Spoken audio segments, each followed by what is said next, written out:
Picture editing করা যায়, তার ব্যাকগ্রাউন্ড চেঞ্জ করা যায়, একজন লোকের সাথে অন্য লোকের পিকচার অ্যাডজাস্ট কিভাবে করা যায়। যেমন প্লে স্টোরে যাব, গিয়ে ক্যাপকাট লিখে সার্চ করব। আমার আগে থেকেই ডাউনলোড করা আছে, তাই আমি আর ক্যাপকাট লিখে সার্চ করলাম না। এখানে ক্যাপকাট লেখা আছে, আমি ওপেনে চাপ দিলাম, ওপেন করলাম, অ্যাড দেখাচ্ছে, ব্যাকগ্রাউন্ড ক্রস করে দিলাম, ফটো এডিটরে চাপ দেব। তবে ব্যাকগ্রাউন্ড যে কোনো একটা ব্যাকগ্রাউন্ড নিব, অ্যাড করব, অ্যাড হয়ে গেছে। আবার এর উপরে একজন নায়িকার ছবি এডিট করব, তার ব্যাকগ্রাউন্ড চেঞ্জ করে এর উপরে দেব, ব্যাকগ্রাউন্ডের উপরে দেব।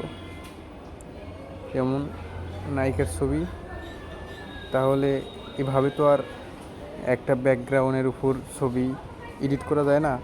আমি উপরে এডিট করে দেখাচ্ছি। আমরা কাট আউট করব, অটো সিলেক্ট করব,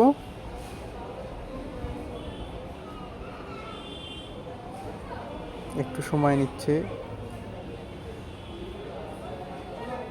সব কিছু নেটের কাছে, ইন্টারনেট থাকতে হবে।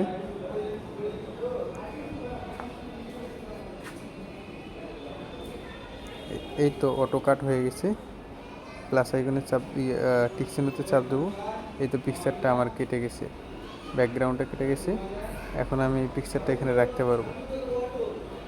এর সাথে আর একটা যদি আমি যোগ করি, তাহলে অ্যাড ফটোতে চাপ দিতে হবে। এই যে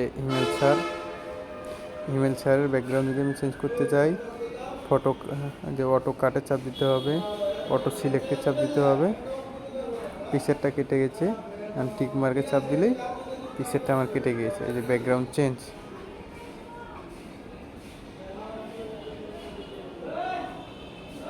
এভাবে আমরা ফটো এডিট করতে পারি। আমরা যদি এখন সেভ করব, এক্সপোর্টে ডান করব, এটা সেভ হয়ে গেছে। রিমুভ ব্যাকগ্রাউন্ড এখানে চাপ দেবো। এই যে আমাদের পিকচারটা এখন এখানে। এভাবে আপনারা ফটো এডিট করতে পারেন। আমার পরবর্তী ভিডিও পেতে আপনারা বেল আইকনে চাপেন, কমেন্ট করেন, শেয়ার করেন, লাইক করেন।